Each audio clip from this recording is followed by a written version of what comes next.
અંકલેશ્વરના ઉદ્યોગકારો એસોસિએશનના પ્રતિનિધિ રમેશ ગાબાણીએ મામલતદારને આપેલી અરજીમાં જણાવ્યું હતું કે એડબ્લ્યુએમએ દ્વારા આધુનિક ટેકનોલોજીથી સજ્જ સીઈટીપી પ્રોજેક્ટ માટે સીસીએ મંજૂરી મેળવવા છેલ્લા 1 વર્ષથી રજૂઆતો કરવામાં આવી રહી છે.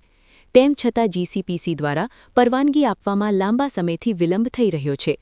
ઉદ્યોગકારોનો દાવો છે કે આ વિલંબને કારણે એક તરફ કરોડો રૂપિયાના ખર્ચે ઊભા કરાયેલા પ્રોજેક્ટ પર અસર પડી રહી છે, તો બીજી તરફ પર્યાવરણીય અનુપાલન માટેની વ્યવસ્થાઓ પણ અટવાઈ રહી છે. ત્યારે ભરૂચ અંકલેશ્વરના ઉદ્યોગકારોએ ઉપવાસ આંદોલનનું શસ્ત્ર ઉગામ્યું છે. અમે લોકો ઉપવાસ ઉતરતો નથી, આ બાબત સાચી છે અને અમારે ખાસ એક જ મુદ્દો છે. છેલ્લા 1 વર્ષથી અમે કન્સેન્ટ માટે એપ્લિકેશન કરીએ છીએ અને એક એપ્લિકેશન અમને 100% મંજૂરી આપે એવી અમારી માંગણી છે.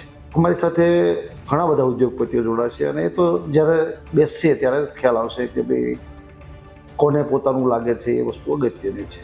રમેશ ગાબાણીએ જણાવ્યું હતું કે જો તાત્કાલિક નિર્ણય લેવામાં નહીં આવે તો તેઓ અને તેમના સહભાગીઓ 30 માર્ચ 2026ના રોજ ગાંધીનગરના સેક્ટર 10A માં આવેલા જીસીપીસી હેડ ઓફિસ પર્યાવરણ ભવનના મુખ્ય દરવાજા પાસે અનિશ્ચિત ઉપવાસ પર બેસશે. અરજીમાં સ્પષ્ટ કરવામાં આવ્યું છે કે આ ઉપવાસ સંપૂર્ણપણે અહિંસક રહેશે. ઉદ્યોગકારોના આક્ષેપોને પગલે હવે જિલ્લા પ્રશાસન અને જીસીપીસી આ મામલે શું નિર્ણય લે છે તે જોવું રહ્યું. કૌશિક પટેલનો રિપોર્ટ, હિન્દ ટીવી.